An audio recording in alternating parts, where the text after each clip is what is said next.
So, study, of course, is titled Iran, Israel, and Bible Prophecy. Obviously, this has been in the news quite a bit. You had to be on another planet or under a rock if you haven't noticed all this stuff that's been happening on the news. So let's begin by getting a little bit of background of this conflict that's been happening between Iran and Israel over the centuries. They have an ancient history together. In 538 BC, Cyrus the Great, emperor of Persia, permitted the Jews to return to Jerusalem and begin rebuilding. What had happened was God's judgment came on the Jewish people because they had just gone away from him for centuries, just rebellion after rebellion after rebellion, chasing after other gods and goddesses, going into all kinds of sin. And then he allowed the Babylonians to come in, conquer Jerusalem, destroy the temple, destroy Jerusalem, and deport all the people. 70 years later, the Babylonian Empire was conquered by the Persian Empire. So ruler change. And it was Cyrus the Great, this Persian emperor. He issued the decree and again fulfilled Bible prophecy. And in so doing, it allowed the Jews to go back and begin rebuilding. In fact, the Persian government helped to finance the rebuilding of Jerusalem and the temple as well. And then in 4 to 2 BC, and they say that because many scholars believe Jesus was actually born at around 4 BC, and that because he's said to be a little child, the word is like a toddler, no longer an infant. When the wise men actually come, they say so at least by 2 BC. So anywhere from 4 BC to 2 BC, wise men from the east. Eastward from Israel is Persia, the next big country. Babylon was to the north. But so wise men from the east, most likely Persia, visit and worship Jesus and leave gifts. And then from 632 to 654 AD, Persia was conquered by the invading Muslim armies who imposed Islam on the nation. Muhammad, beginning in 622 BC, began a systematic effort to conquer other peoples in order to force them into Islam, to spread Islam. And he unified the Arabian Peninsula, all the Arabian tribes, and then they went out and they conquered through the Middle East, Egypt, across South Africa, up into Spain, all the way into Persia and Afghanistan.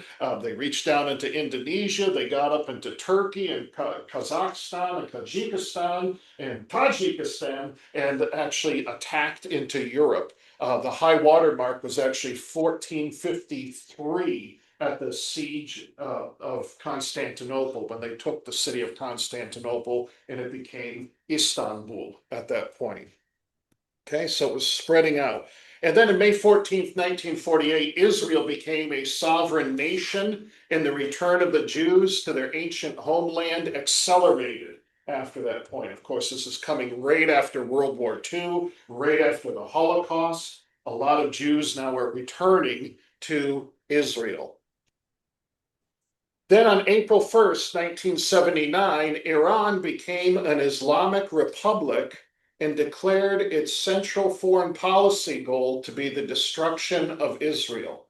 Iran begins funding various terrorist groups such as Hamas, Hezbollah, Islamic Jihad, and the Houthis.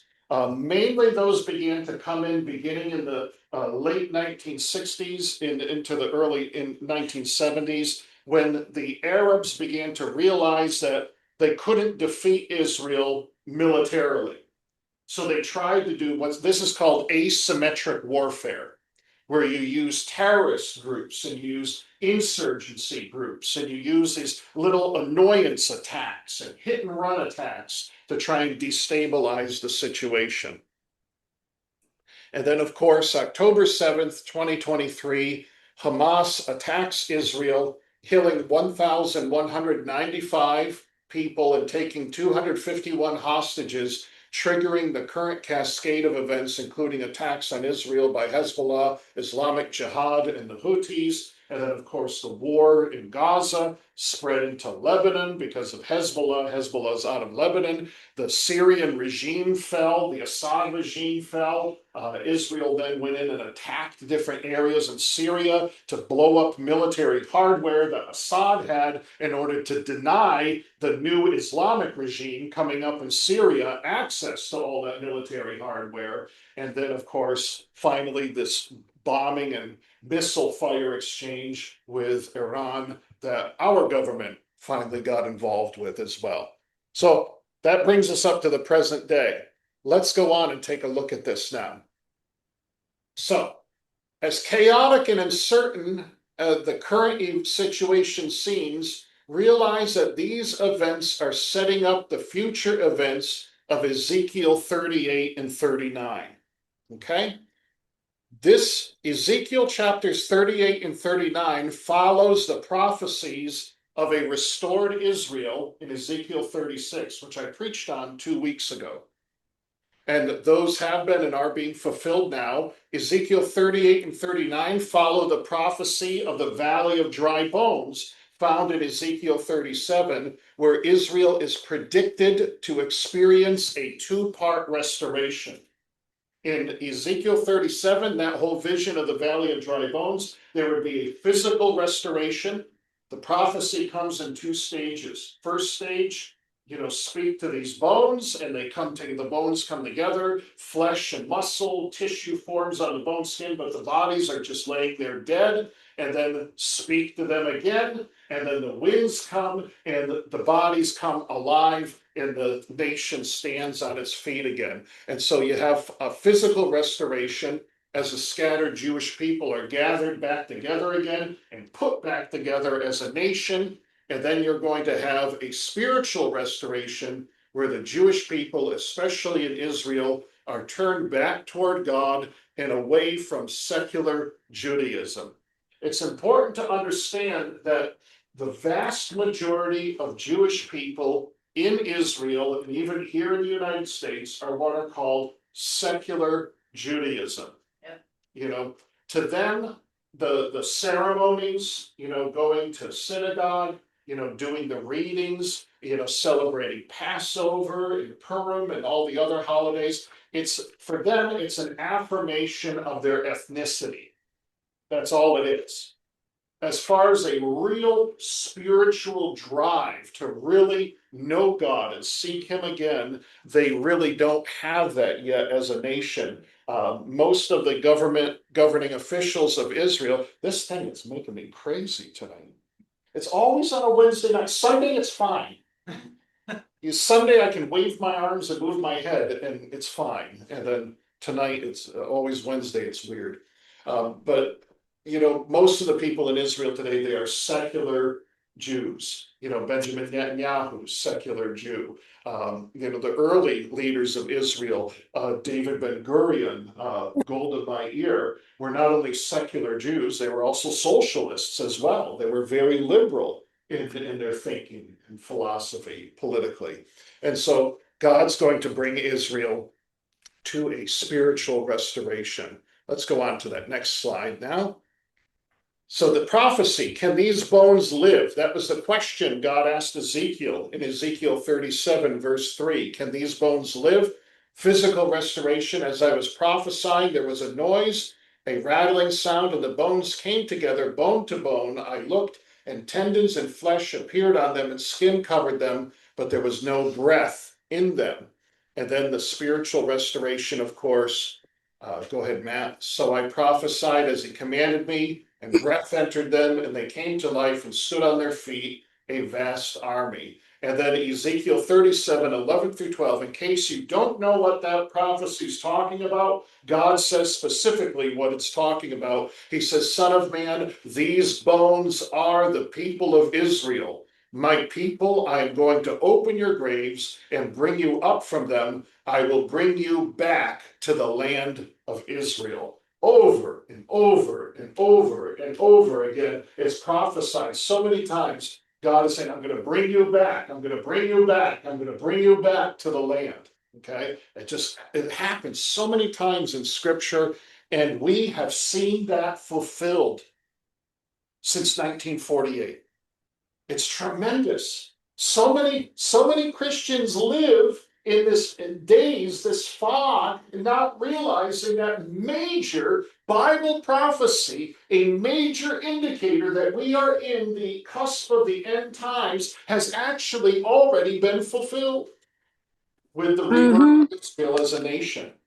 And if, and like I said a couple of weeks ago, if those prophecies are fulfilled to the letter, then you better believe everything else in the Bible is going to be fulfilled to the letter as well. And so it's time for us to get serious about these things as Christians and as a church. Now, something happens here. In between the physical restoration and the spiritual restoration, a major event happens to cause that spiritual restoration. Things don't just happen in a vacuum in this world. God uses events and situations and circumstances in this world. That major event in between the physical restoration and the spiritual restoration is the event of Ezekiel 38 and 39 that we're going to talk about tonight. What we're going to see that is going to happen hasn't happened yet. It isn't happening now, but it will happen very soon. This Ezekiel 38 and 39 event is what will trigger the spiritual restoration of Israel. Okay? Answer your question. Yes. Let's get you that mic there. You can do it like this. Yes. Get it good enough. Good. So are you saying like the physical restoration is Jewish people returning to Israel in 1948, it becoming a nation? That's like the physical restoration. Correct. And we're waiting on the spiritual restoration when they come to God. Okay. Correct. You got it. Yeah, excellent. Always good to ask a question for clarification. Yes. Okay. All right, let's go on to the next slide now. Okay. So Ezekiel 38, 1 through 6 describes a coalition of nations that will come together in the end times to attack Israel. Here we go, Ezekiel 38, 1 through 6. The word of the Lord came to me. Son of man, set your face against Gog of the land of Magog, the chief prince of Meshach and Tubal. Prophesy against him and say, this is what the sovereign Lord says. I am against you, Gog, chief prince of Meshach and Tubal. I will turn you around, put hooks in your jaws, and bring you out with your whole army, your horses, your horsemen, fully armed, and a great horde with large and small shields, all of them brandishing their swords. Persia, Cush, and Put will be with them, all with shields and helmets. Also Gomer with all its troops, and Beth Togarmah from the far north with all its troops, the many nations with you. This is describing a particular, very specific coalition of nations that will come against Israel in the end times. So let's begin to decipher what these nations actually are. Russia is the land of Magog, Meshach, and Tubal, ruled by an autocrat given by the title Gog. Gog in Hebrew literally means big mountain. Okay, so it's this idea of somebody who's a big man, not big as in, big physically, but the big man, the big boss, the head cheese of his country, the strong man, the autocrat, the dictator. So it's talking about a time when Russia will again be ruled by an autocrat, a strongman, a dictator. Land of Magog, and you go back to ancient times, Magog was the name for this vast area north of the Black Sea that became modern-day Russia. That area was occupied by a lot of different roving tribes of people that eventually came together and became the Russian people. Meshach and Tubal, names have a way of staying for years and years and years, generation upon generation. They get altered and adjusted over time, but the names tend to stay. For instance, in Israel, you read in the Bible about an ancient group of people that lived on the east side of the Jordan River called the Ammonites. The capital city of Jordan, which is east of the Jordan River, is Amman. Amman, Ammon. Ammon, you do a little, it's called a vowel shift linguistically. Ammon became Amman. So it's the same name, just pronounced differently. With Meshach, over the centuries, its name got changed to Moscow. Meshach, Moscow. Tubal, over the centuries, became the city of Tobolsk. Both of them old cities in Russia. Okay, so it's really cool identifying that Russia would be one of the key players in this alliance. Let's go and take a look at the other one. Next one is, of course, come on, finger work. There we go. Is Iran, Persia. The Bible uses the name Persia, which was an old name for Iran. Persia was actually the name given to the area of Iran by the Greeks. They called it Parsis. Okay, it was used in other cultures as well. Iran is actually the name that the Persian people call their own country. And it means land of the Aryans.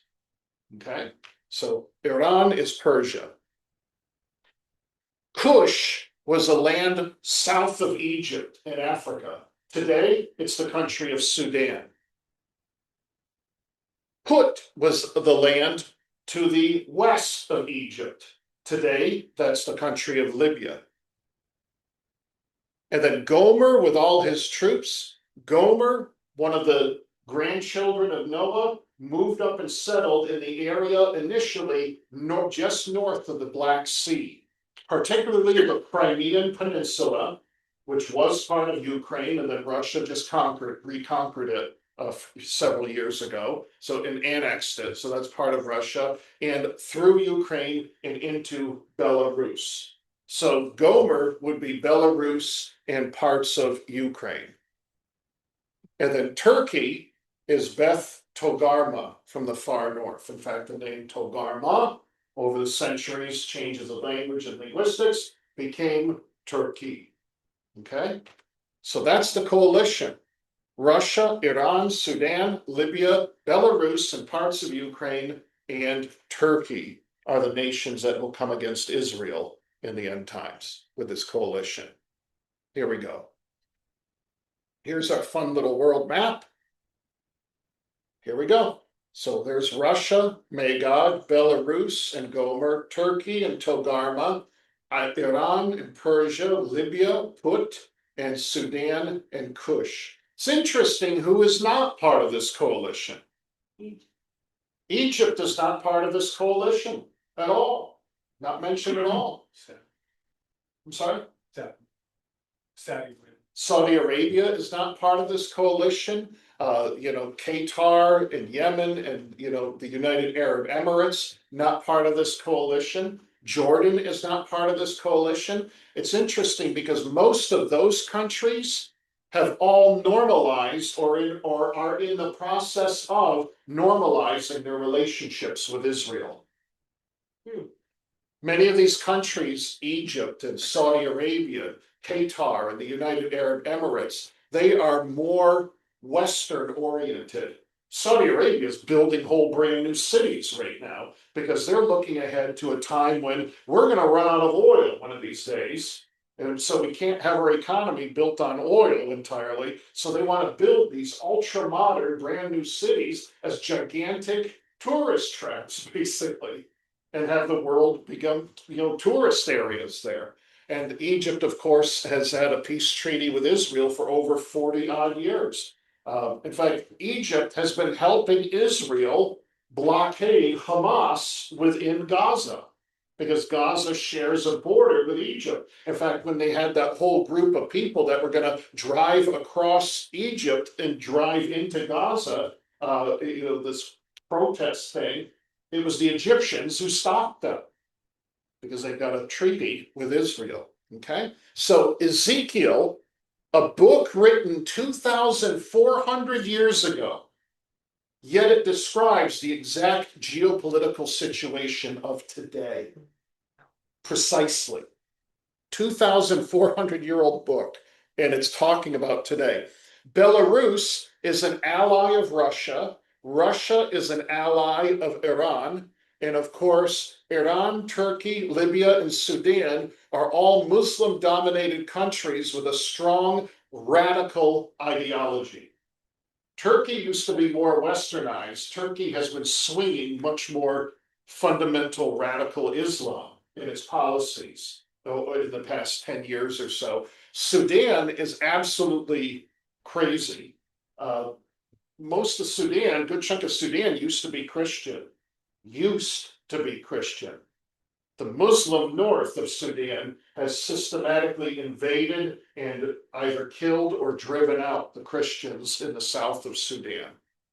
And Libya, of course, has been radicalized for a long time with extreme Islam. Okay, everybody good with this? All right. Let's move that over now.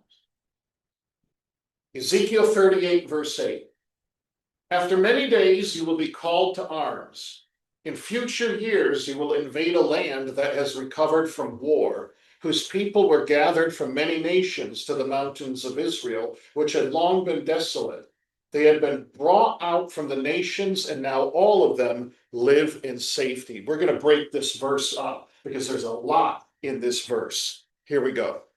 The two phrases, after many days and in future years, indicate the end times, as in Hebrew, the combination of these two phrases emphasizes the idea of end times. Hebrew is an interesting language in that, like English, if you say, do not do this, it means to do it, because the negative negates the negative. Hebrew doesn't work that way. Hebrew, the two negatives really mean you will not do this. It emphasizes it. In Hebrew, when you have the phrase after many days, meaning in the future, and then on top of that, he says in future years. You put those together, it's telling you this is talking about the end times now. Okay? Not talking about within just a couple of hundred years from the time of Ezekiel, not talking about, even just 1,000 years later from Ezekiel. We're talking specifically about the end times. Then he says, you, meaning the coalition. God is talking to this coalition now. You will invade a land that has recovered from war. The land is Israel, a land that has recovered from war. Now, if you're in a land that has recovered from war, what has happened in that land? War. So war has happened. So I'm just teaching you to use the brains, think through the scripture here. Okay? Well, this is exactly the situation that we have today. We have war in the Middle East, a major war. The current Middle East war will end soon and will allow Israel a brief period of peace. Because the purpose of this war, Israel had been surrounded, essentially. Hamas in the south, Hezbollah in the north. You've got Islamic Jihad mixed in with the PLO and with Hamas. You've got Iran over there. Israel had been surrounded. This war has systematically allowed Israel to attack and either seriously degrade and weaken or completely annihilate these groups. So now all of a sudden, Israel's going to find itself, when this war finally comes to an end, they're going to find themselves in a position of peace. They're going to be able to take a breath for a moment. Iran's proxies, Hamas, Hezbollah, the Houthis, Islamic Jihad, have all been shown to be ineffective and have been seriously damaged. When I say ineffective, I don't mean that they can't kill people and they can't blow things up. They can. Ineffective means they're not fulfilling the purpose for which they were designed and funded with hundreds of millions of dollars from Iran. Where does Iran get its money from? For oil. You know, us, the Chinese are buying a lot of oil, all kinds of stuff. And so they funded these groups. These groups were meant to destabilize Israel and all these, and it didn't work. Israel has come out of this event even stronger. In fact, analysts, you know, regardless of political affiliation or persuasion, have been saying things like Israel's the new superpower in the Middle East, a regional superpower. They've said things like Israel is punching way above its weight level. You know, it's like Israel's like a lightweight guy who's taking out Mike Tyson type thing, you know. This idea they're saying that Israel has the most powerful and effective military in the entire Middle East right now. Okay. Iran itself has been shown that its air force is powerless. Its air force has basically ceased to exist. Israel's destroyed it all. Its missiles are largely ineffective. Most of them are getting intercepted and shot down. Okay. Its leadership is in shambles. Israel took out most of its generals and everything. And its nuclear program, as we just learned, has been destroyed, or at least seriously degraded. Okay? So Iran doesn't have many options left at this point. And Israel has shown itself to be extremely powerful and resilient, a truly tough target. Now, I'm going to ask you to put your mind into beginning to think like an Iranian. Okay? That Israel is your sworn enemy. Your entire reason for existing, this is the Islamic government of Iran, is to destroy Israel. And all of a sudden, all your proxies are gone, your own air force is gone, your missiles aren't working, and now your nuclear program is wrecked. What do you do? Coalition. Coalition and a massive conventional attack. That's the only option that's left for them now. And with a big country like maybe Russia or something. Exactly, with the coalition, massive conventional attack, not relying on a few thousand Hezbollah and a few thousand Hamas people, you know, but go in with a ginormous army and just bulldoze the country. That's their thinking right now, or at least that's where it's going to go. I don't know if they're thinking about that yet. Let's go to that next slide. So after many days, you'll be called to arms in future years. You will invade the land that has recovered from war. Another phrase in that verse, whose people were gathered from many nations to the mountains of Israel, which had long been desolate. They had been brought out from the nations. That's talking about the Jewish people. Been gathered in from many nations. They're coming in. Where are all the settlements being built now for all the Jews that are continuing to arrive in Israel? They don't have the room in Tel Aviv. They don't have the room in Haifa.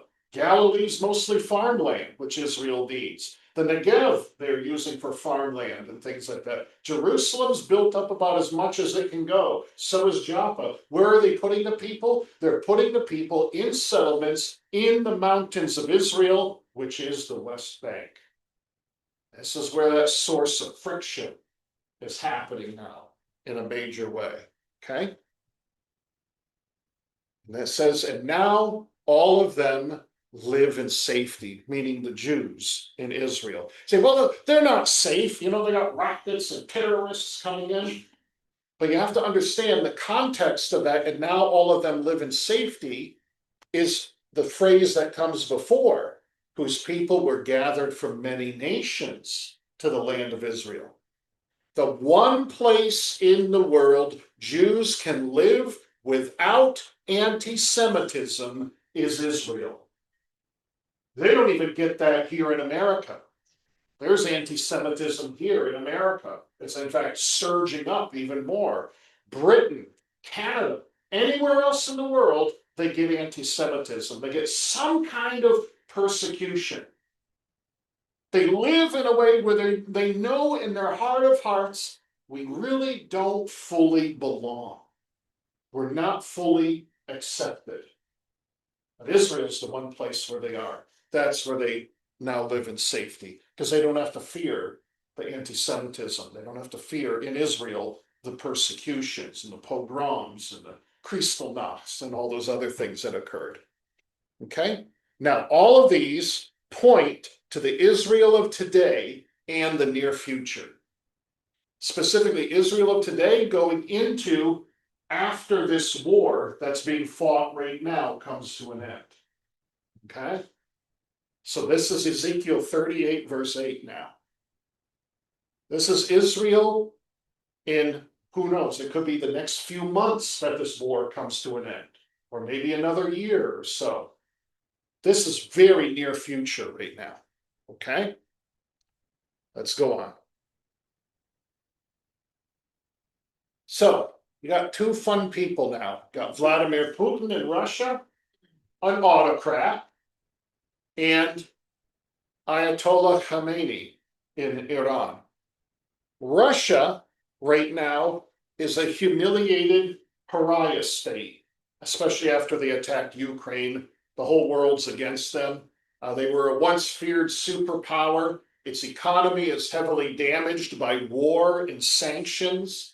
One way to reposition itself and realign the balance of power and renegotiate better terms is to seize the initiative in the Middle East. The Middle East is the world's jugular vein. The Middle East is the world's pressure point. Okay? Russia, especially Vladimir Putin, he remembers fondly the glory days because he's ex-KGB. He remembers the glory days of the Soviet Union when the world trembled in their boots about Russia. And all that went away and fell apart, and the Soviet Empire fell apart, and just all kinds of things happened. He wants to restore Russia to the world stage, to superpower status. And he's looking, he's seen how America stayed as a superpower. He's watching how Europe has drawn closer together and is gaining power. He's watching how China is gaining power. He's watching how India is gaining power. And he's like, I don't want Russia to be left out of the picture. And so the one way he can do this to force the world to recognize Russia's power and renegotiate is to seize control in the Middle East. Imagine if that plan worked. Russia, leading this coalition, attacks and takes over Israel and positions itself as the dominant power right in the Middle East. What do you think the rest of the world would do right away?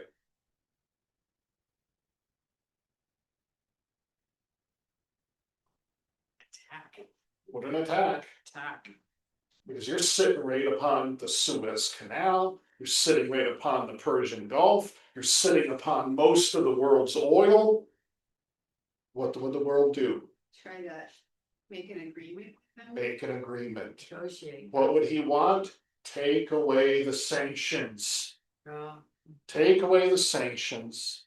Stop defending Ukraine. Give us free hand where we want to have free hand so that we can have our empire back again. That's what he would want. Okay? That's his motive. The Bible says God is speaking to, I believe it's Vladimir Putin. I believe God is Vladimir Putin. It may not be, but it could possibly be. No, you just said you believe God is, you mean God is speaking. God. Okay. Right, Yeah. right. you said God is. God. Did I say that? You did. I'm talking too fast. We all knew what you meant. We understood. So for the record, I did. Remember that old Charlie and the Chocolate Factory movie from the 1970s where Gene Wilder was Willy Wonka? Remember his phrase? Strike that, reverse it. Yes. That's what I'm saying. Now, strike that, reverse it. I'm talking too fast. So, God says, I am against you, God, chief prince of Meshach and Tubal. I will turn you around and drag you along. I will bring you from the far north and send you against the mountains of Israel. What is God saying he's going to do specifically there? It's gonna have Russia. It sounds like he's gonna force him in against his will. Sounds like he's going to force him against his will to come against Israel. I will turn you around and drag you to the mountains of Israel. Where has Russia been directing all of its attention and all of its military power right now. Ukraine and Europe. That's why all those countries, why Finland all of a sudden got out of neutrality, and Sweden out of neutrality and joined NATO real quick. Why Poland is rearming, why Germany is rearming, why Lithuania, Latvia, and Estonia are all rearming, because they're afraid Russia's coming again.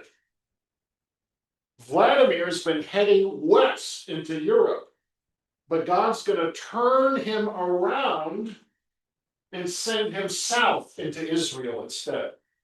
Why? Is gonna be drawn to affect this coalition, to bring about the plan for the end times. You know, because again, there are multiple things that have to occur, you know, as the end times go along. One of them has to be that, you know, the world is gonna be in a place that's gonna be conducive to the rise of the Antichrist. Yes, let's get you the mic. So, I've been lazy about getting you the mic.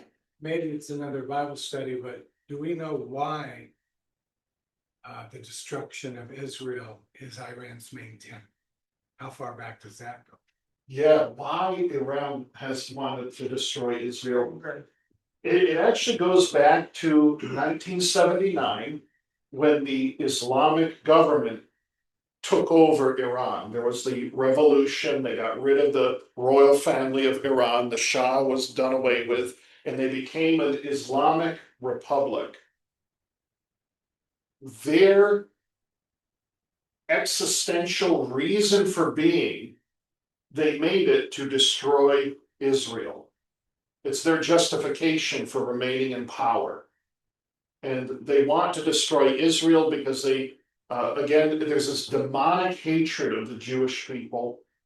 Mixed into that is that whole idea of, you know, those Jews came from Europe with the help of the West, and they retook the Holy Land. They see it almost as like a reliving of the Crusades, when the Crusaders came in and reconquered the Holy Land from Islam. And so they want to see Islam as the world dominating force. That's their reason. But the demonic entities that are driving that, of course, are directing their hatred against Israel. In fact, they call America the big Satan, and they call Israel the little Satan. Okay, so that's where they are in Iran. Okay, so let's talk about Iran a little bit more. Okay, and again, it's made its existential reason being the elimination of Israel. It must deliver on that to stay in power. They've been saying we're going to destroy Israel since 1979, and they haven't done it yet. What's happening now in Iran is the majority of the Iranian population is under age 36. The majority of their population was born after the Islamic Revolution.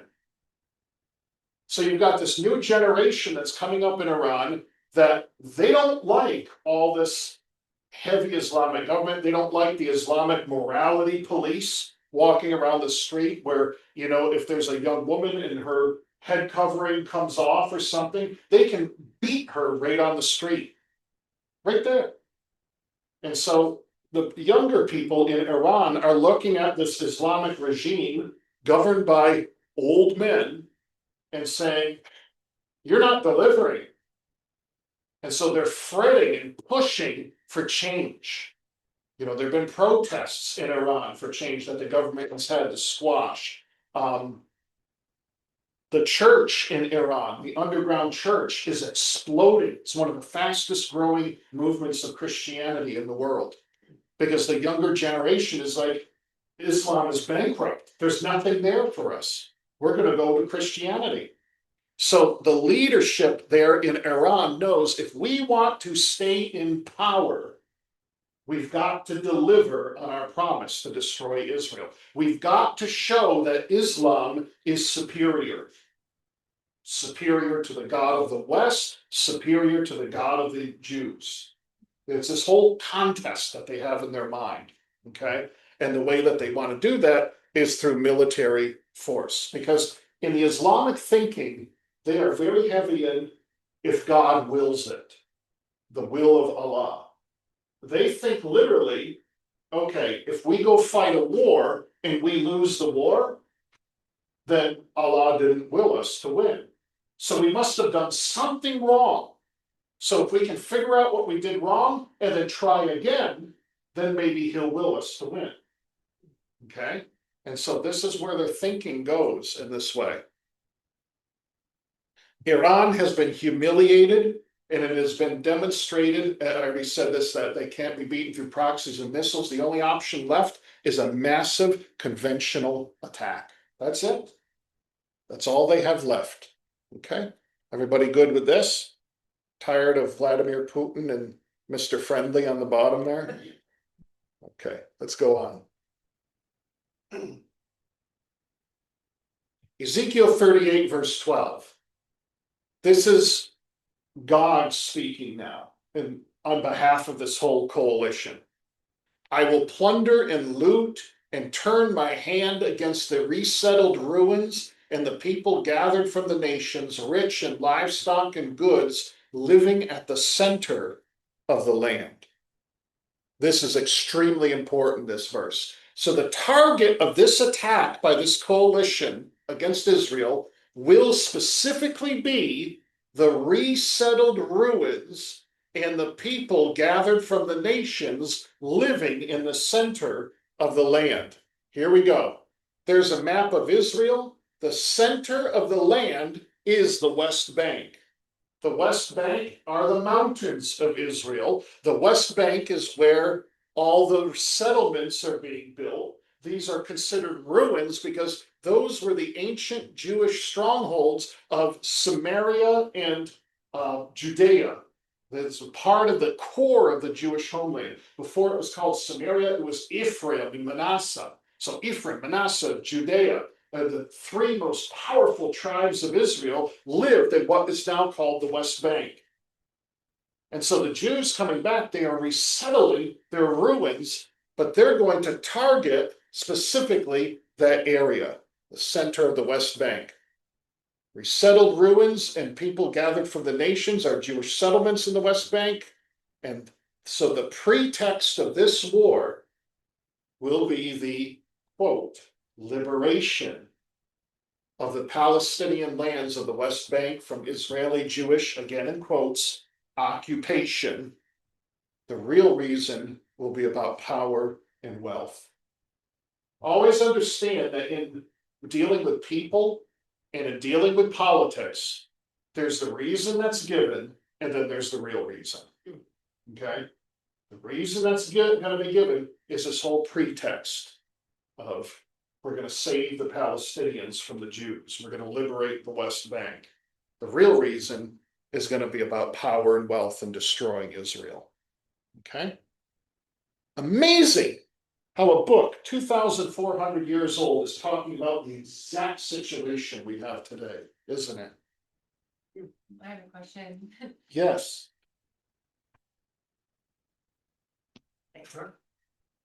Is Jerusalem part of the West Bank? Jerusalem technically is not part of the West Bank. You can see there's that little tiny little like spit of land that comes in from Israel that goes to Jerusalem. When Israel initially formed, the Jews had half of Jerusalem, and then the Palestinians had the other half, and the Jordanians came in and annexed the West Bank and annexed that half of Jerusalem, which was the old city where the temple was. And then after the 1967 war, the Israelis conquered the West Bank and conquered the rest of Jerusalem. And then the Israeli government annexed the entire city of Jerusalem into Israel. Okay, so it's technically not part of the West Bank. Okay, yes, Eleanor, let's get you the mic there. They like to pretend that belonged to the Muslims and the Arabs, but it never did. It was Judea and Samaria, and it was where the Jews settled. It was part of the land that was given to Israel Right. originally. The West Bank Yep. was just the West Bank River, and it never belonged to the Palestinians. It was always part of Israel. And that's where the patriarchs are buried. Right, they're buried in Hebron. Israeli patriarchs are buried in the West Bank. Yeah, that's true, So all this business that it belongs to the Palestinians is false. right? Yeah. Donna's got her hand up. So looking at that map, what exactly, I don't know how you would be able to show us, but what exactly do the Palestinians consider Palestine? The Palestinians consider the whole thing to be Palestine, Oh, all Israel. all of Israel. Okay. Yeah, that's why you had that chant, like last From the year, river to the from sea. the river to the sea, Palestine will be free. The river means the Jordan River, the sea is the Mediterranean Sea. They're talking about the whole thing. Yes, Eleanor. The other thing is that we, years ago, when I'm older, we called the whole area there Palestine. Right, When I was a child, we used to raise money, my family is Jewish, we used to raise money for Palestine. The name Palestine was given to the area by the Romans correct, to punish the Jews for rebelling against them. correct, So when the Romans conquered the whole area, they renamed that whole area, instead of Israel, they renamed it Palestine, which means Philistines, and they did it to insult the Jew. you're absolutely right. Palestine is not what it was. As I grew up, we all talked about Palestine, because historically, that's what they called it. Right, But it was named that by the Romans to punish the Jews. that is absolutely correct. In fact, do you know how you say Palestine in Arabic? Philistines. Philistine, It's Philistines, the land of the Philistines. It's the land of the Philistines. To insult the Yep. Jews. And- Exactly. exactly. But I mean, where is, Let's pass that over to Donna. I guess I should study up on my Something geography, but where is like now considered that, the Israelites live here? And I know there is some mix, but, and then mostly this is where the Palestinians are living. Right, Cause there is a little bit of Right. separation, although I do know there's a lot of Palestinians who live in Israel, I know that, but Right. there is a marked yeah. line somewhere. though, Right. Today, most of the Palestinians, Arabs, live in the Gaza Strip and in areas all through the West Bank. So it's like, wow, so it's like that, okay, Yeah. so like the north. Mhm. Okay, sorry, I just wanna get it in my head. Sure. So as I recall, when Israel was given the land in 1948, was it? Yes. The nations around Israel told the Muslim people to move out of that land. And they were gonna destroy Israel, and then they could move back in and they would have the whole land.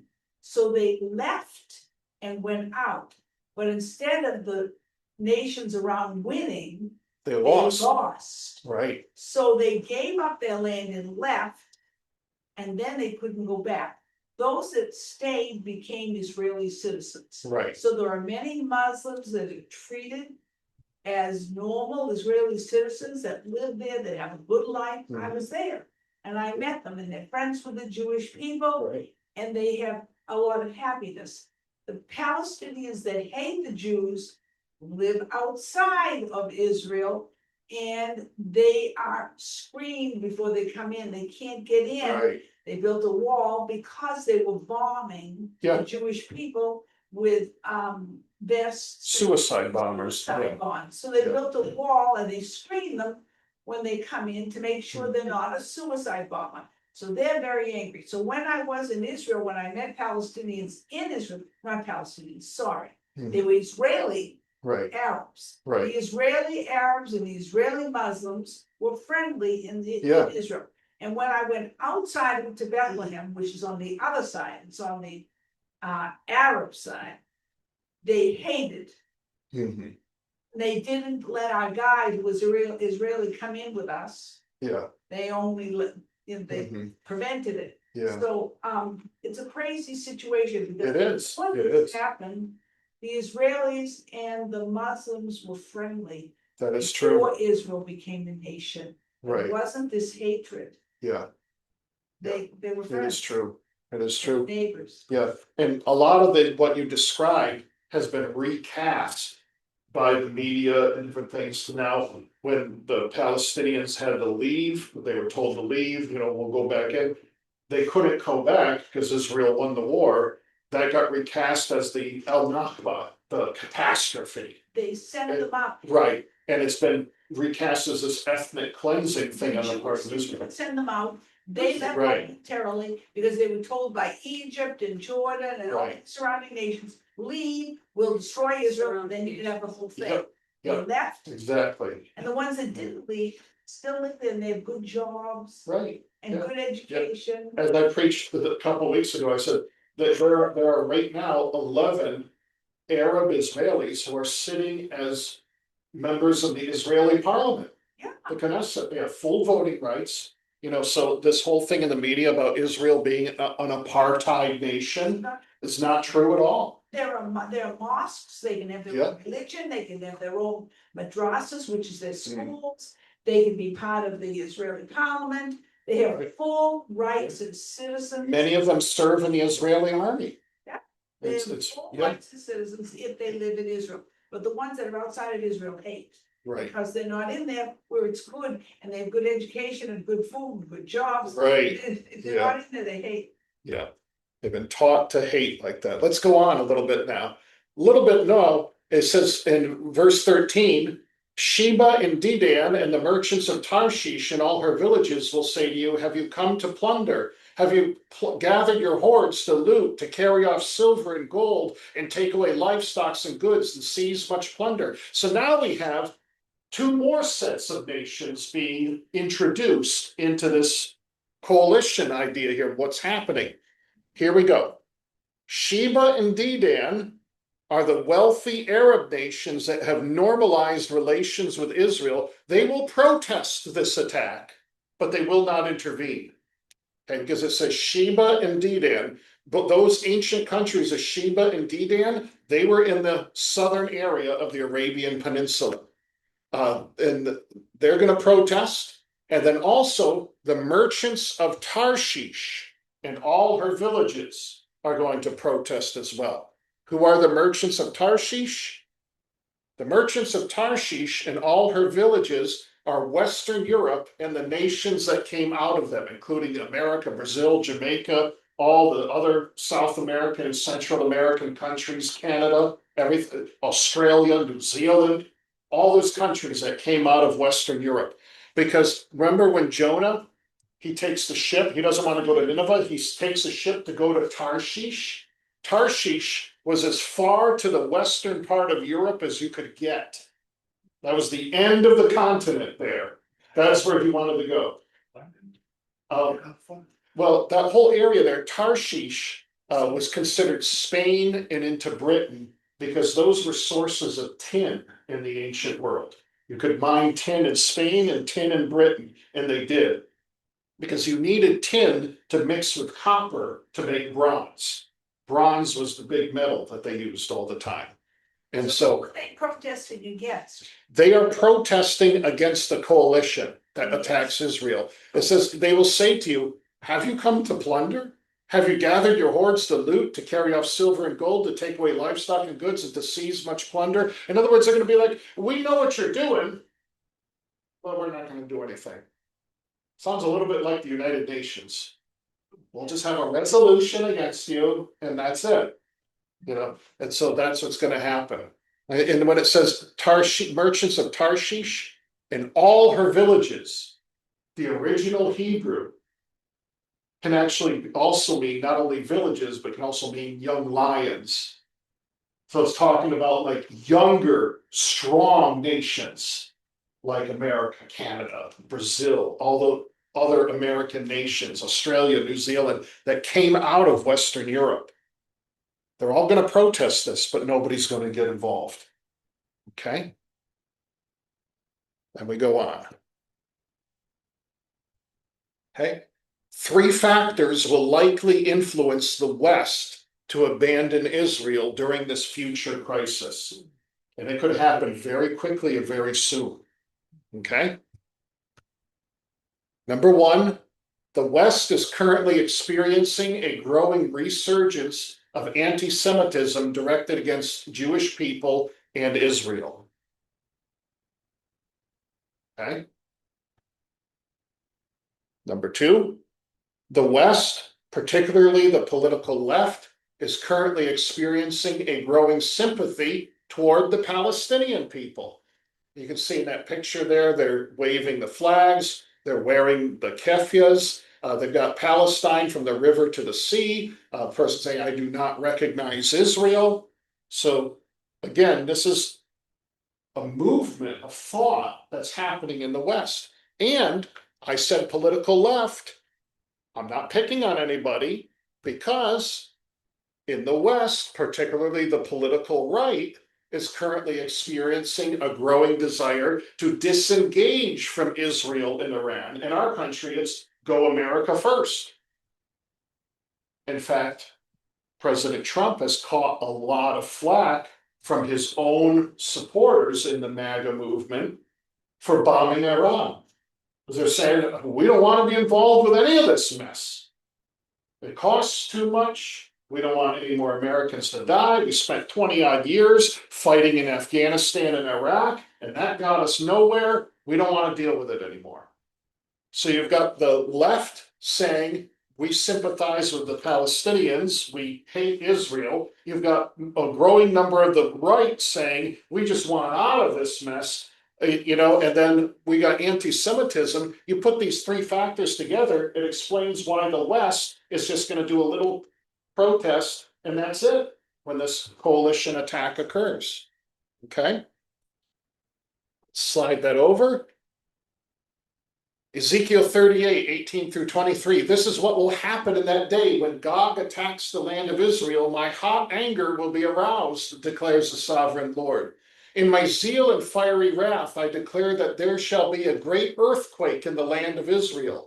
The fish in the sea, the birds in the sky, the beasts of the field, every creature that moves along the ground, and all the people on the face of the earth will tremble at my presence. The mountains will be overturned, the cliffs will crumble, and every wall will fall to the ground. I will summon a sword against Gog on all my mountains, declares the sovereign Lord. Every man's sword will be against his brother. I will execute judgment on him with plague and bloodshed. I will pour down torrents of rain, hailstones, and burning sulfur on him, and on his troops, and on the many nations with him. And so I will show my greatness and my holiness, and I will make myself known in the sight of many nations. And then they will know that I am the Lord. What's going to happen here is that God himself will step in and defend Israel and defeat this future attack by this coalition. And he's going to do it in a way that's going to let everybody, Israeli and the rest of the world, know that there is a God in heaven. Like Armageddon. It almost sounds like Armageddon, but it's not quite. It's like it's one of those birthing pains. It is a precursor. But not quite as bad. There will be a massive earthquake, infighting in the coalition, rain and hailstones, and burning sulfur. What a mess. Okay? And God will demonstrate to the nations, and most importantly to Israel, that he is real. He's going to defend them like he did in the Old Testament. They're going to see those Old Testament stories come alive again. The world's going to see it come alive again. Okay. Let's go on. Ezekiel 39, verses 7 through 8. I will make known my holy name among my people Israel. I will no longer let my holy name be profaned, and the nations will know that I, the Lord, am the Holy One of Israel. It is coming. It will surely take place, declares the sovereign Lord. This is the day I have spoken of. Wow. God actually says it is coming. It will surely take place. Okay. And then we have verses 21 through 22. I will display my glory among the nations, and all the nations will see the punishment I inflict and the hand I lay on them. From that day forward, the people of Israel will know that I am the Lord their God. This event will provoke a spiritual revival among the Jewish people ending secular Judaism and motivating them to rebuild the temple in Jerusalem. Okay, Renee's got her hand up. Let's get the mic over to Renee, wherever it is. I'm not sure. There it is. I'm right here. Okay. Is- So Yeah, that's do on. you think that, this whole thing that happens they will begin to recognize Yeshua, Jesus at that time? Or do you think that they won't, that they'll just recognize God before, and not Jesus as the Messiah until later on? Excellent question. The Bible makes it clear that the vast majority of the Jewish people won't recognize Jesus as Yeshua HaMashiach, Yeshua their Messiah yet. That won't come until his actual physical return, when you have that prophecy in Zechariah get fulfilled, where they will look on him whom they have pierced and they will mourn. And they're going to realize then, oh, Jesus really is the Messiah. But what this is going to do, it's going to lay the groundwork for what's going to happen after the rapture of the church. Revelation talks about that God's going to raise up 144,000 witnesses, 12,000 from each tribe of Israel, who will be born again and saved, filled with the Spirit, and they're going to go out and evangelize the whole world again. That's going to lay the groundwork for that. That's because it's going to initiate a spiritual renewal, a spiritual revival in Israel. Okay? And this event will also allow Israel sufficient relief from international pressure to rebuild the temple in Jerusalem, as even Muslims will see that God defended Israel. Let's go to Donna. Couple of things. One is, like seeing this and seeing, prophecy and what's going to happen. Like, I get so upset. I know I probably shouldn't be looking so much on the media and Facebook, all the people that are so anti-Semitic and anti-Israel, and I get so upset, and I wouldn't post things, and I did post one thing today, I couldn't help it, but, I try to stop myself. Yeah. But like, when you see this, it helps me, I don't know what I'm trying to say, like, realize, I don't know, I don't have to fight, but I know we need to take a stand, but you know what I'm saying? It's like, the justice is gonna win out. Yeah, God's got it all under control. Yes. But the Yeah. question would be, where do we take a stand, and where do we just It's our part. chill, Right, right. So that was my first thing. The other thing I wanna say, it's interesting, we went to the talk of the two hostages that were released from the Gaza tunnel. Yes. And it's kind of like a little micro cosm of what you're talking about. The one man, he was an atheist when he got captured.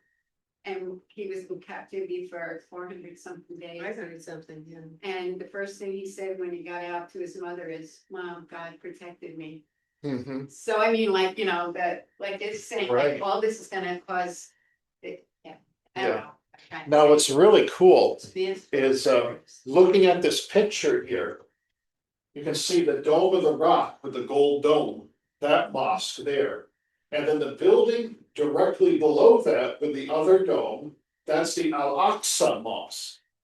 Now, the prophecy of the rebuilt temple is, it says the court of the Gentiles will be given over to the Gentiles. In the ancient Temple Mount, the court of the Gentiles was where that Al-Aqsa Mosque is right now. So something's going to happen here that's going to cause the removal of that Dome of the Rock Mosque, and Israel will be able to rebuild the temple. But they're going to, in some way, it seems that they're going to accommodate Muslims and say, all right, we'll let you still have the Al-Aqsa Mosque, but we're having our temple. And they won't be able to protest because they'll see that God fought for Israel. Okay, it's going to really shake, I think, a lot of Muslims in their thinking. And I believe that this event could be the event that also begins to crack a lot of the barriers and strongholds in all these Islamic countries. and begins to open them up to the gospel as well. So here's the mic all the way over here. Mine read it. Oh, I had a loud voice, so I couldn't. No, no. Did you say that the rapture, you think the rapture will happen before this event? Or after this event?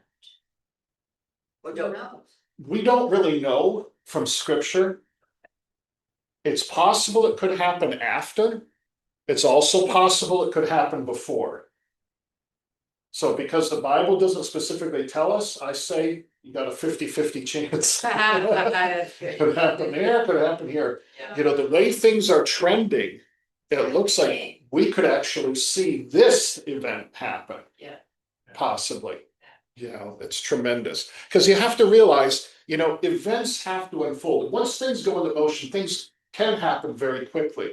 Remember when the Berlin Wall fell and the two Germanys came back together? It happened pretty quickly. Yeah, yes, it is. But still, there's a series of events that occur. You know, many times I think, and I've said this before, many times I think we as Christians, we think in our head that, okay, the rapture's gonna happen, we'll just pretend, nobody knows the day or the hour, but we'll pretend. Rapture happens 8 a.m. Tuesday morning, 10:30, the Antichrist is in power. At 12:03, he signs the 7-year treaty with Israel, and at 1 p.m., the first seal is opened and everything starts running. It's not gonna happen that way. There's gonna be a series of unfolding events, you know, it takes time to build buildings, you know, and so the temple will have to be rebuilt and everything established in that way, okay? Here we go. I will now restore the fortunes of Jacob, Ezekiel 39:25-27. I will now restore the fortunes of Jacob and will have compassion on all the people of Israel, and I will be zealous for my holy name. They will forget their shame and all the unfaithfulness they showed toward me when they lived in safety in their land with no one to make them afraid. When I have brought them back from their nations and have gathered them from their countries of their enemies, I will be proved holy through them in the sight of many nations. This is cool because it says there, God says, they will forget their shame and all the unfaithfulness they showed toward me when they lived in safety in their land with no one to make them afraid. This is talking about Israel as a secular nation. During all these decades that they've been a secular nation, they haven't been faithful to God. They haven't really thought much about God. They've relied on it's our own strength and our own ingenuity and our own bravery has kept us safe in this land where we don't have to worry about anti-Semitism. When God does this, the Jewish people are going to realize, no, maybe it wasn't our strength. Maybe it wasn't our ingenuity. Maybe it wasn't our, technology. It was God who was keeping us safe. And then it says, I will be proved holy through them, through Israel, in the sight of many nations. From God's viewpoint, all the nations of the world have rejected him in sinful rebellion. Every nation. Okay, this is God's viewpoint. How do we know that? Romans 1:28. Furthermore, just as they did not think it worthwhile to retain the knowledge of God, so God gave them over to a depraved mind so that they do what ought not to be done. All the nations of the world have done this. Every one. So God chose Israel. People sometimes ask, why did God choose Israel? God chose Israel to be proved holy through them. God's the great multitasker. Not only was it to bring the Messiah, but it was so he would be proved holy to the rest of the nations of the world through one nation. One of the greatest miracles in history is the survival of the Jewish people. No nation of people has been more persecuted than any other. Scattered, chased from nation to nation, persecuted, killed, stolen from, all the time, all through history, yet they're still here. It's a miracle of God. It really is. Eleanor, you had your hand. Let's get you the mic. It's right here. There we go. When I was in Israel in the early 2000 around that Mhm. time. I found that the Jewish people there were more religious than they are in the United States, Mhm. in general. In general, In general. yes. And our guy, a Jewish guy named Chaim, he said, I am not an observant Jew, Mhm. but this country, to get this land back and our language back after all these years, it had to have been him, and he pointed out. Yeah, So there is an awareness more so there in Israel than we have here. even Benjamin Netanyahu, who is a non-observant secular Jew, he's on his third wife, he's had multiple affairs, he's not really a moral person. Even he is saying that the prophecies are being fulfilled.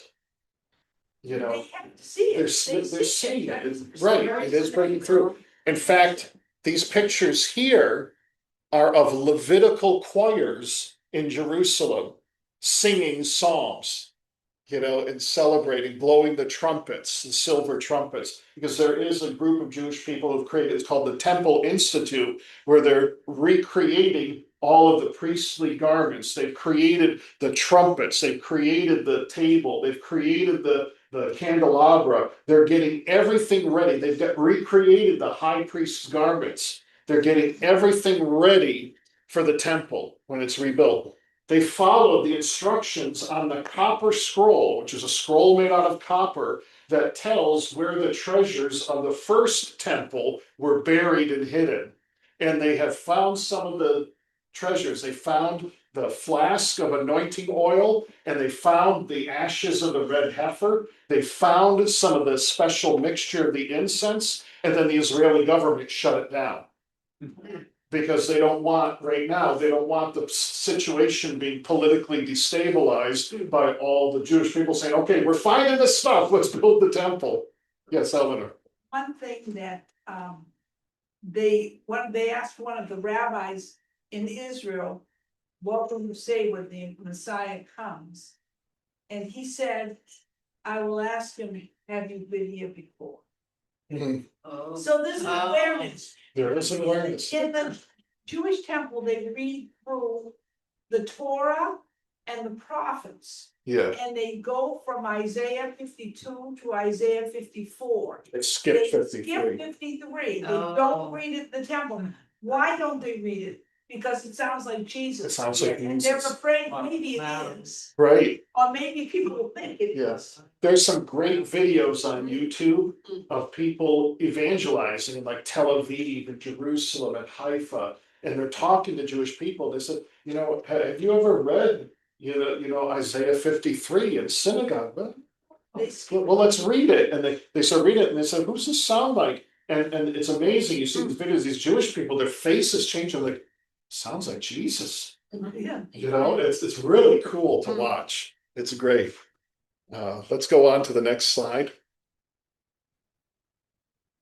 The result of this war, it'll finish up. Israel will use the weapons that are left over from this coalition. After God takes out the coalition, all their equipment's going to be left there. Israel's going to use it for fuel. Then those who live in the towns of Israel will go out and use the weapons for fuel and burn them up. The small and large shields, the bows and arrows, the war clubs and spears. For 7 years they will use them for fuel. They will not need to gather wood from the fields or cut it from the forest, because they will use the weapons for fuel, and they will plunder those who plundered them and loot those who looted them, declares the sovereign Lord. Now the big head scratcher is, well, we don't use spears and clubs and shields anymore Yeah. made out of wood. You know, we've got guns and, you know, bazookas and missiles and tanks and all the airplanes. What is this talking about?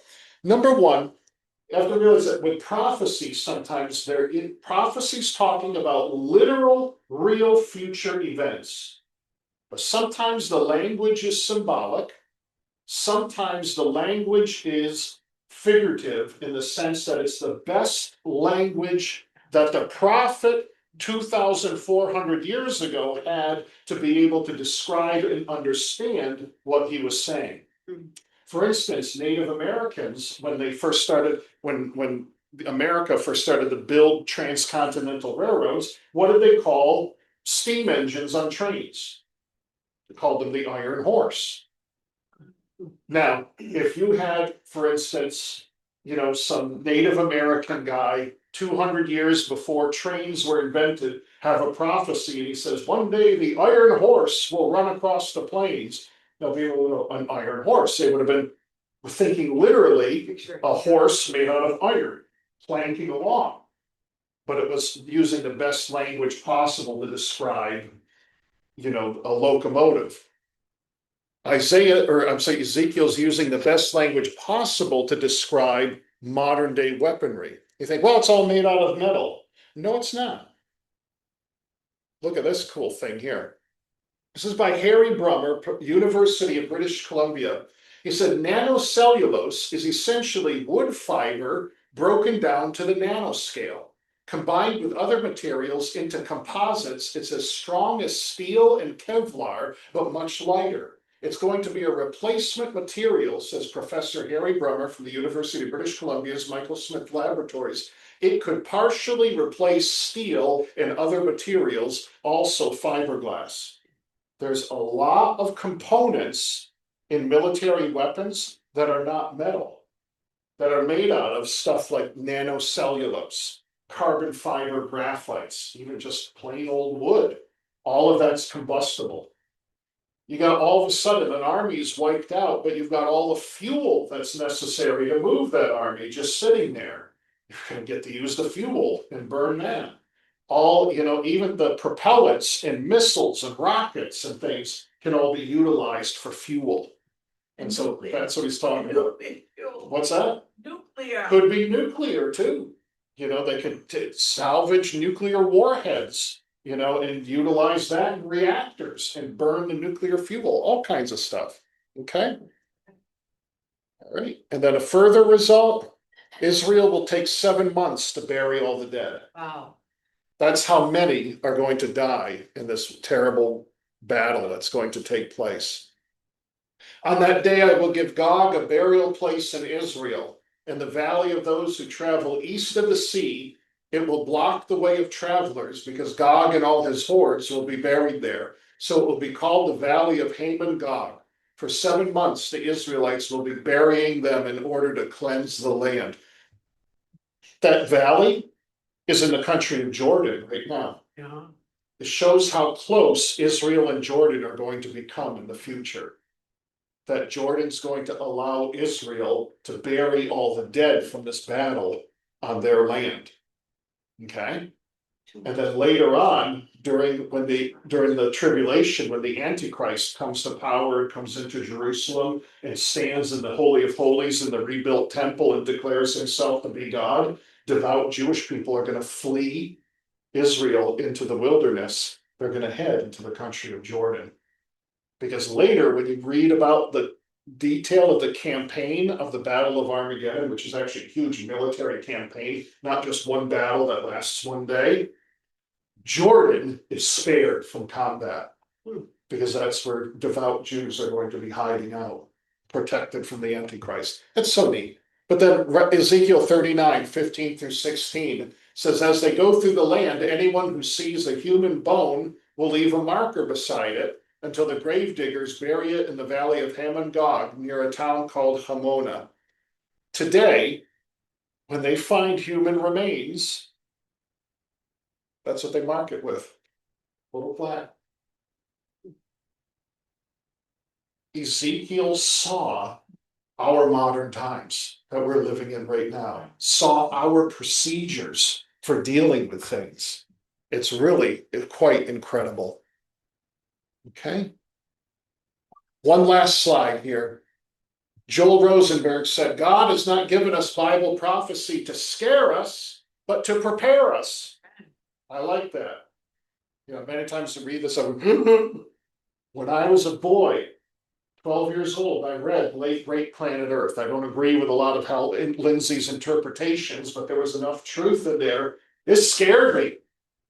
And what did it do? I asked my aunt, you know, I was in her house reading the book. I said, how do you get out of this? She says, you gotta ask Jesus into your heart. I waited for her to leave the room and I turned around on the sofa and I asked Jesus into my heart. Because I didn't want to go through what I just read about. Yeah.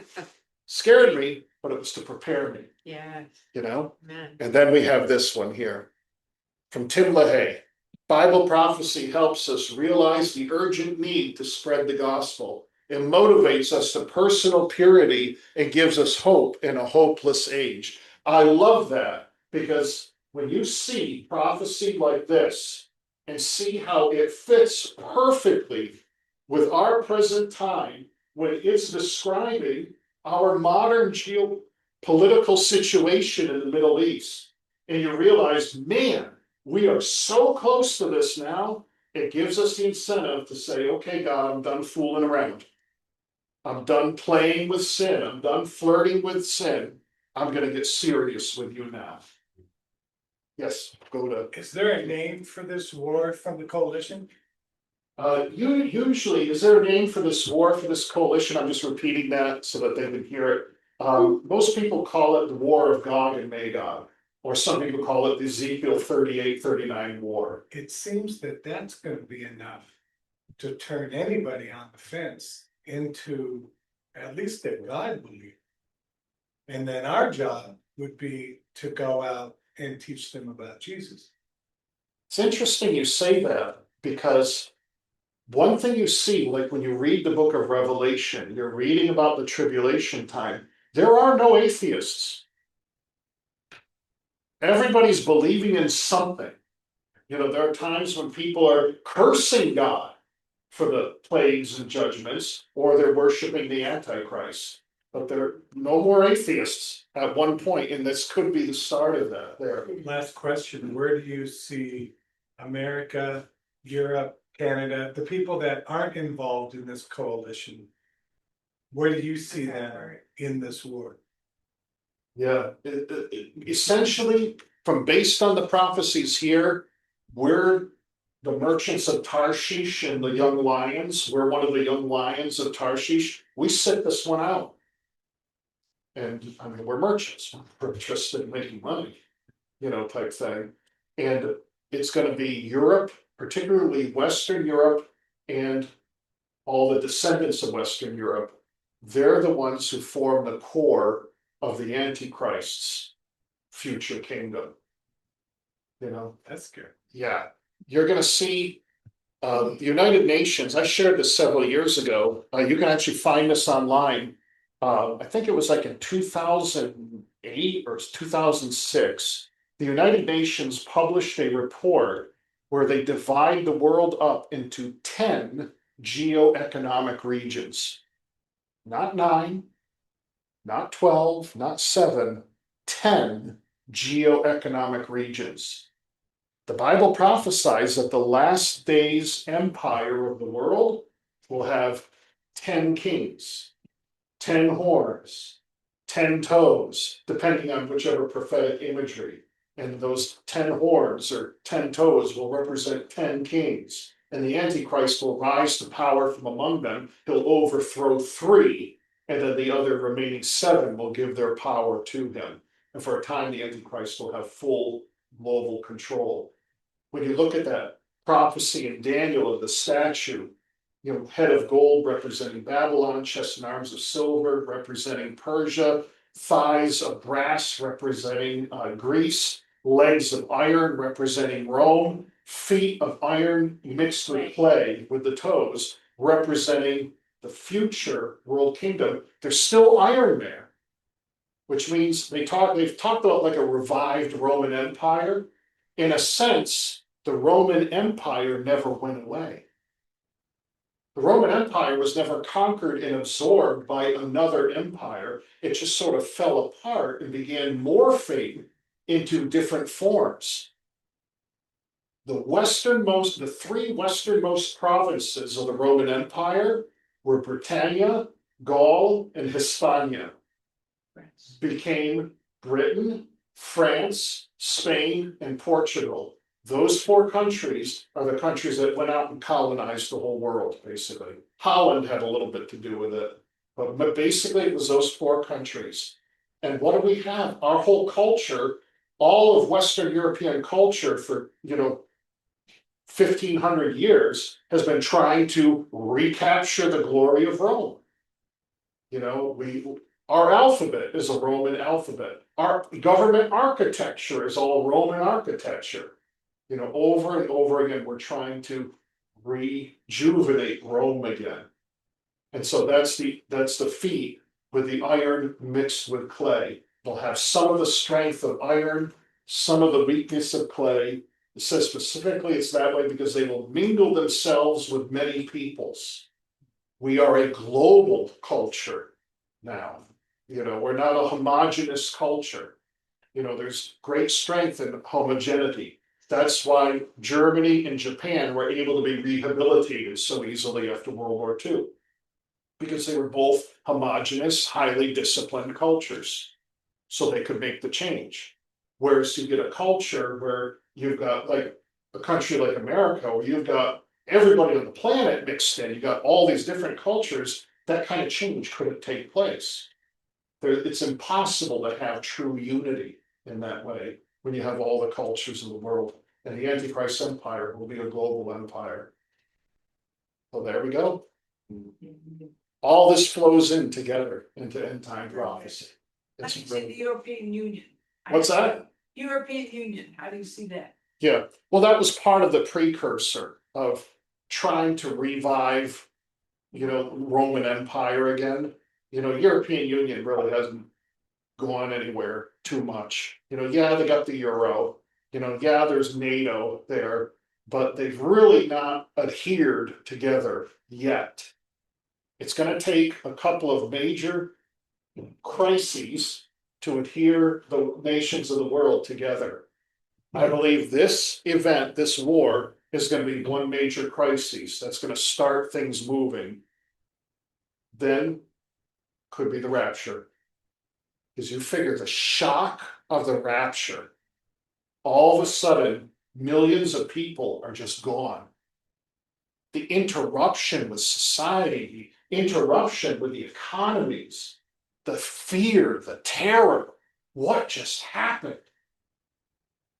That is going to precipitate, I think, enough of a crisis economically, psychologically, and socially that will be the final push for that 10 geoeconomic regions plan to come into play, for nations to begin to give up their sovereignty and say, we need to come together. And that will prelude for the Antichrist coming in. Yes, Orlandi. How do you now Yeah, there we go. that Trump say that it's a peace now, they don't wanna fight anymore, Iran and Israel. I'm sorry, could you repeat that? I didn't catch the first part. Trump saying that no war anymore, that's finished, Yeah, how you see that? well, It's gonna keep like, it's not a prophecy. right. It could be a temporary ceasefire, like Iran knows that they can't fight and win. So it's in their best interest to stop fighting, but they have to do it in a way that saves face. They can't surrender, especially not to America, the great Satan, and not to Israel, the little Satan. So let's just stop shooting at each other. They'll have a pause so that they can rebuild and regroup and develop this coalition. Trump, on his hand, I think he just wants to be seen as the deal maker. I cut the deal, and I told both parties, you better keep to the deal. Like a parent with two brothers who are fighting, lay off each other type thing. We call him Daddy. Right, and so that's how I think I see that playing out. But, you look at America. How far, we're like $36 trillion in debt, that's just the federal government. State governments are in debt. Eventually, that amount of debt becomes unsustainable economically. And we're not gonna be able to be the world's superpower anymore. It's gonna fold over into the Antichrist. And we're part of that too, because we're just, biblically, we're just one of the young lions of Tarshish. That's it. Yes, Naomi, we'll get the mic more loudly. Thanks. Who owned Israel in the beginning? In the beginning, it was after the flood, because of course, the whole topography of the planet got reshaped by the events of the flood. After the flood, that land was colonized by the descendants of Canaan. Canaan was one of the grandsons of Noah. He was the son of Ham, one of Noah's sons. His descendants colonized that land initially. The Canaanites went into absolutely heinous, gross sin against God. They went into idolatry, they went into sexual perversions. That's why you read in Numbers and Deuteronomy, especially Deuteronomy, right before Israel's about to go into the land of Canaan, God lists off all these prohibited sexual practices. Every one of them that is named there, incest and bestiality and all these other things, they were practiced routinely in Canaan because they made it part of their religion and everything like that. They've translated some Canaanite writings when they talk about being with animals and things like that. It's real, they were bad, really bad. So God used Israel as his instrument of judgment to take them out. And you think, oh, God did that terrible thing? Well, he wasn't completely unmerciful because, of course, Rahab and her family were spared. They were Canaanites. In fact, she was brought up as a prostitute, but she was spared and her family spared. Why? Because they had faith in God. God spared them, okay, incorporated them into Israel. But for the most part, God looked at the Canaanites almost like how you would look at a cancerous tumor in your body, or if you had an arm that was gangrene. To save the rest, you got to lose something. And so that's what God had to do for the sake of the rest of humanity. He had to remove the Canaanites and eliminate their religion and their practices. And at the same time, he gave the land to the descendants of Abraham, Isaac, and Jacob. Because when Abraham had been brought by God into the land of Canaan, God actually told Abraham at one point as a prophetic word, he said, your descendants will go into a land that isn't this land. They're going to be mistreated there for a long time. But I will bring them out and back into this land because the sin of the Amorites has not yet reached its full measure.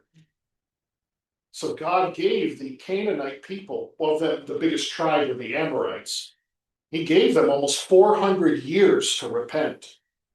And they had witnesses. They had Melchizedek, the high priest. Job was near the area. God never leaves himself without a witness, but they refused to repent. So then God brought judgment and he gave the land over to Israel. So that's who the original people were. They were the Canaanites.